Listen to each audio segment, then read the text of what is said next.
یعنی اگر آپ امام کے پیچھے نماز پڑھ رہے ہیں تو نیت آپ اپنی مادری زبان میں یوں کریں کہ بھی میں نیت کرتا ہوں 4 رکعت نماز 4 رکعت فرض عصر واسطے اللہ تعالیٰ کے، پیچھے اس امام کے، بندگی اللہ تعالیٰ کی، منہ میں رقیب شریف کی جانب اللہ اکبر۔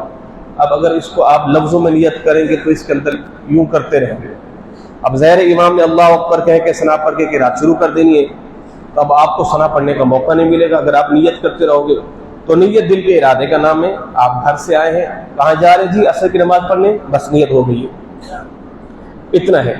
اگر بعض دفعہ نیت کرنے میں آپ سے غلطی بھی ہو جائے نا، مثال کے طور پر آپ نے اگر زبان سے نیت کی بھی میں نیت کرتا ہوں 4 رکعت نماز ظہر، جبکہ آپ پڑھ رہے ہیں عصر، مگر آپ کے دل میں ارادہ کیا تھا؟ میں عصر پڑھنے کے لیے گھر سے آیا ہوں، تو وہ جو آپ کے دل میں تھی نا نیت، وہی کافی ہوگی۔ زبان اگرچہ الٹ بھی کہہ دے تو اس سے کوئی حرج نہیں ہوتا۔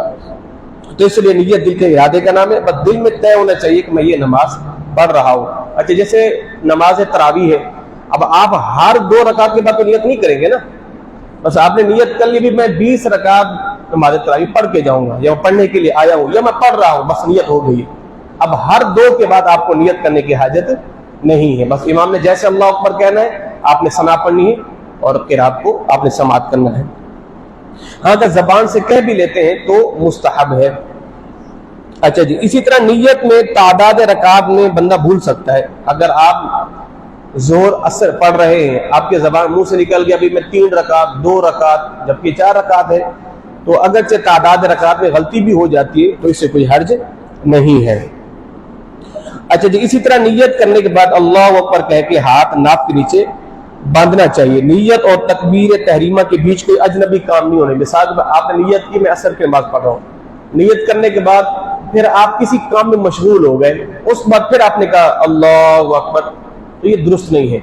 نیت کے فوراً بعد تکبیر تحریمہ کا ہونا چاہیے، یعنی پہلے نیت ہو اور پھر اللہ اکبر۔ اب آپ نے اللہ اکبر کہہ کے اب آپ سوچ رہے ہیں کہ جی اچھا میں سنت غیر مقتدہ پڑھ رہا ہوں، تو یہ درست نہیں ہے۔ نیت پہلے ہو اور تکبیر تحریمہ بعد میں ہونی چاہیے۔ اچھا، اسی طرح اب ایک اہم مسئلہ، امام کو رکوع میں پایا، اب جیسے پہلی رکعت ہے، امام رکوع میں چلا گیا ہے، اب مقتدی بعض دفعہ وضو کر کے آ رہے ہوتے ہیں، تو ہر ایک کی یہ خواہش ہوتی ہے کہ مجھے تکبیر اولیٰ مل جائے۔ تکبیر اولیٰ کا مطلب کیا ہے کہ پہلی رکعت کا مل جانا ہے، جس کو پہلی رکعت مل گئی اس کو تکبیر اولیٰ مل گئی، اور جس کی پہلی رکعت فوت ہو گئی تو اس کی تکبیر اولیٰ بھی فوت ہو گئی۔ اچھا، یہاں پر اکثر لوگ کیا کرتے ہیں کہ اب جیسے امام رکوع میں ہے تو لوگ جو ہے وہ جلدی سے بھاگتے ہوئے آتے ہیں اور امام کو رکوع میں پاتے ہیں اللہ اکبر، تو یہ نماز میں شامل ہوئے ہی نہیں ہے، کیونکہ تکبیر تحریمہ کا مقام کیا ہے؟ وہ قیام، اللہ اکبر اللہ اکبر، تو آپ نے رکوع میں جا کے امام کو پانا تھا۔ یہ پہلی تکبیر تحریمہ کہلاتی، یہ فرض ہے، اور اس کا جو مقام ہے وہ قیام، یہ جگہ ہے اس کو قیام کے اندر تکبیر تحریمہ کہنا فرض ہے، مگر لوگ کیا کہتے ہیں اللہ اکبر، تو وہ تکبیر تحریمہ جو ہے وہ رکوع میں جا کے مکمل کر رہے ہوتے ہیں، تو اس سے نماز نہیں ہوتی۔ کیوں؟ تکبیر تحریمہ آپ نے قیام میں کہنی تھی، رکوع میں نہیں کہنی تھی۔ ہاتھ اگرچہ آپ نہ باندھیں، آپ نے امام کو رکوع میں پایا، آتے ہی کیا کہیں اللہ اکبر، اگرچہ آپ ہاتھ نہیں باندھ رہے، اس کے بعد پھر دوسری تکبیر اللہ اکبر، وہ جو سنت ہے وہ کہتے ہو آپ رکوع میں چلے جائیں۔ تو پہلی تکبیر جو فرض ہے اس کو آپ نے قیام میں کہنا ہے، اور قیام میں کہنے کے بعد پھر آپ نے رکوع میں جانا ہے۔ اگر آپ نے اس کو کہتے ہوئے رکوع میں پہنچے اور آپ کے ہاتھ گھٹنوں کو پہنچے اور آپ نے تکبیر بھی وہیں پہ ختم کی، تو پھر تو آپ کو رکعت نہیں ملی۔ ہاں، آپ کے ہاتھ گھٹنوں کو نہیں پہنچے تھے، تکبیر پہلے ختم ہو گئی، تو پھر آپ کو رکعت مل جائے گی، مگر طریقہ یہ پہلے کھڑے ہو کے کہیں اللہ اکبر، اور پھر دوسری تکبیر جو سنت تکبیر ہے وہ کہتے ہوئے آپ رکوع میں چلے جائیں۔ اور ویسے میرے مدنی آقا کا فرمان بھی ہے، مسجد کے اندر دوڑنا نہیں چاہیے، نماز کی جلدی نہیں کریں، اگر رکعت نکل بھی جائے آپ دوڑ کے نہیں آئے، شریعت کا حکم ہے، اس لیے کہ اگر آپ دوڑ کے نہیں آئے آپ کو تب بھی نماز کا ثواب مل جائے گا، آپ کو تب بھی نماز کا ثواب جو ہے وہ مل جائے گا۔ تو یہ بڑا اہم مسئلہ، اکثر لوگ یہاں پر جو ہے وہ غلطی کر جاتے ہیں، تو اس کا جو ہے وہ خاص خیال کرنا چاہیے۔ اچھا جی، اب تکبیر تحریمہ کے اندر ایک لوگ اکثر غلطی یہ بھی کرتے ہیں، وہ مسئلہ میں 2 دن سے بیان کیا ہے، میں نے کافی فرق محسوس کیا۔ اب نمازی حضرات جب بھی نماز شروع ہوتی ہے تو آواز سے کہتے ہیں اللہ اکبر، یعنی یہ مسئلہ تو سمجھ آ گیا ہے کہ اللہ اکبر آواز سے کہنا ہے تکبیر تحریمہ۔ اچھا، امام سے پہلے نہیں کہنا۔ مثال کے طور پر امام صاحب بھی کہہ رہے ہیں اللہ اکبر، مقتدی نے پہلے سے اللہ اکبر، وہ نماز میں آیا ہی نہیں ہے۔ کیوں؟ پیچھے امام کے، تو صاحب آپ تو آگے بڑھ گئے تو پیچھے آئیے دوبارہ۔ تو اس لیے امام سے پہلے تکبیر تحریمہ آپ نے نہیں کہنی، اور تکبیر تحریمہ آپ نے آواز سے کہنا ضرور ہے۔ اگر آپ نے خالی امام کے پیچھے، امام نے کہا اللہ اکبر، آپ نے خالی ہاتھ کر کے خاموشی کے ساتھ ہاتھ باندھ لیے تو آپ نماز میں آئے ہی نہیں ہیں۔ یہ وہ چھوٹی چھوٹی غلطیاں جس میں توجہ جاتی نہیں اور ہماری نماز جو وہ خراب ہو جاتی ہے۔ تو یہ تکبیر تحریمہ اللہ اکبر یہ فرض ہے، اس کا خاص خیال کرنا ہے۔ آپ نماز اکیلے پڑھ رہے ہیں، امام کے پیچھے پڑھ رہے ہیں، سنت پڑھ رہے ہیں، نفل پڑھ رہے ہیں، وتر پڑھ رہے ہیں، عید پڑھ رہے ہیں، آپ نے پہلی تکبیر کا ہر حال میں کیا کرنا ہے؟ خیال کرنا ہے۔ آگے پیچھے دیکھیں، اگر کوئی بندہ دل میں کہہ رہے تو اس کو کہو بھائی دل میں تکبیر جو ہے وہ نہیں ہوتی ہے۔ اگر آپ سے کوئی نکاح کہ حاجی فلاں بنت فلاں حق کے مہر اتنا آپ کو قبول ہے، تو آپ اگر دل میں کہو قبول ہے تو قاضی صاحب کہیں گے قبول ہے؟ بالکل، آواز سے کہو گے تو قبول کہلائے گی نا بھائی۔ تو جب آپ منہ سے نہیں نکالتے آپ کا نکاح بھی نہیں ہوتا تو یہ نماز کیسے ہوگی بھائی؟ تو طلاق کا بھی یہی ہے، آواز سے کہنا جو ہے وہ۔ اچھا، بعض لوگ وظیفہ پڑھتے ہیں درود شریف، وہ دل میں پڑھ رہے ہوتے، تو دل میں پڑھنے کا کوئی اعتبار نہیں ہے، زبان سے پڑھنا یہ ضروری ہے۔ اچھا جی، اب آتے ہیں، اب جو مسائل ہم بیان کریں گے یہ ہے سجدہ سہو۔ ان ساری چیزوں سے سجدہ سہو واجب ہوتا ہے۔ سجدہ کا معنی سجدہ اور سہو کا معنی غلطی کا سجدہ۔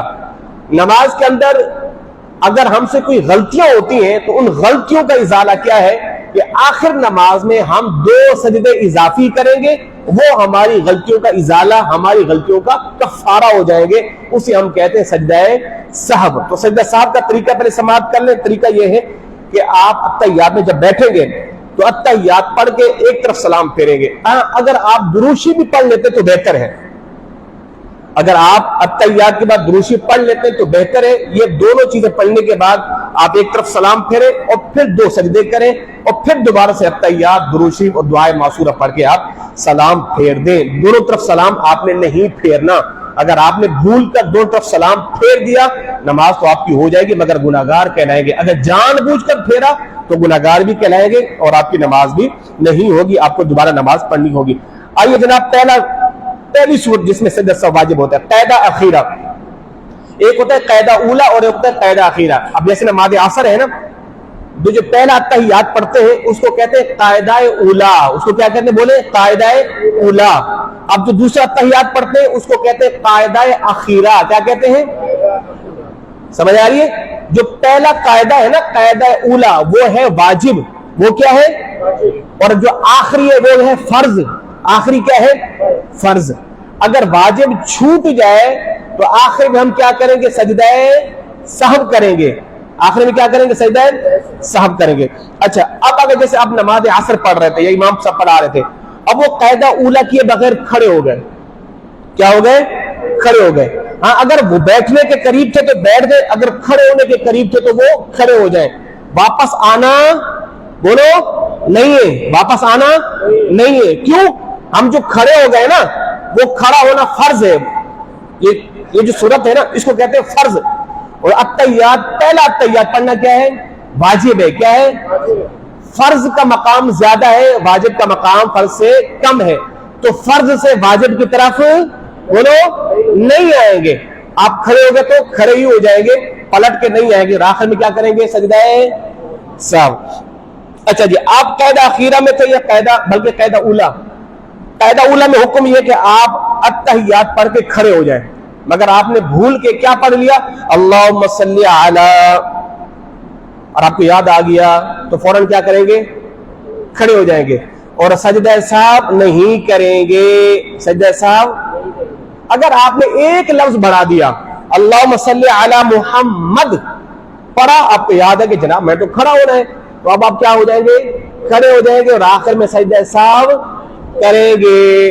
اللہم صلی علی، علی تکبیر ہے تو سجدہ سہو نہیں ہے، محمد لفظ کہہ لیا تو آپ پر کیا ہو جائے گا؟ سجدہ سہو واجب ہو جائے گا۔ پورا بھی پڑھ لیا پھر بھی سجدہ سہو واجب ہو جائے گا۔ اچھا جی، فرض کی پہلی 2 رکعتوں میں اگر سورت ملانا بھول گئے، فرض کی پہلی رکعت آپ الگ پڑھ رہے، آپ نے سورت فاتحہ تو پڑھی مگر ساتھ میں قل اللہ احد یا اوسط ملانا بھول گئے اور آپ رکوع میں چلے گئے. آپ کہاں چلے گئے؟ رکوع میں چلے گئے. تو اب آپ پر کیا لازم ہے؟ آپ واپس پلٹے. آپ کیا کریں؟ واپس پلٹے، صورت ملائیں اور پھر رکوع کریں اور آخر میں کیا کریں؟ سجدہ سہو. آپ سجدے میں گئے، آپ کو اب یاد آ گیا میں تو صورت ملانا بھول گیا، تو اب آپ کو دوبارہ واپس آنے کی حاجت نہیں ہے. آخر میں کیا کریں گے؟ سجدہ سہو کریں گے. تو اس طرح اور بھی دیگر مسائل انشاءاللہ. وقت بہت ہو جاتا ہے اور آپ حضرات تشریف رکھا کریں. جس حضرات کو جلدی ہو تو بالکل آپ جا سکتے ہیں برملا، اور کوئی وہ نہیں ہے. اور کوئی یہ نہ کہ جی مولوی صاحب ٹائم بڑا لیتے ہیں، یہ میری غنیمت ہے، یہ میرا احسان ہے کہ میں آپ کا ٹائم لے رہا ہوں. بعد دفعہ میں ایک جملہ کہہ دیتا ہوں معذرت کے ساتھ، یہ مجھے زیب نہیں دیتا میں آپ کو کہوں معذرت، بلکہ آپ پہ جی مولوی صاحب معذرت تھوڑا سا ٹائم اور زیادہ لے لیا کریں. اب دین سکھانے والے کہتے ہیں جناب معذرت میں نے ٹائم زیادہ لے لیا ہے، تو یہ جملہ بھی میرے دوست نہیں ہے. تو آپ بالکل توجہ کے ساتھ بیٹھا کر، جس کو زیادہ جلدی ہو، مجبوریاں ہوتی ہیں تو آپ جا بھی سکتے ہیں. اور اگر کسی کو دین کے مسائل زیادہ آتے ہیں تو سبحان اللہ آپ ابھی جا سکتے ہیں. مگر حق آپ کو نہیں پہنچتا کہ مولوی صاحب کے بعد بہت ٹائم زیادہ لے لیا، بالکل نہیں، قطعا نہیں. یہ توہین کہلائے گی دین کے مسائل کو سیکھنے میں. اللہ ہم سب کو دین سیکھنے کی توفیق عطا فرمائے. اللہم تقبل منا انک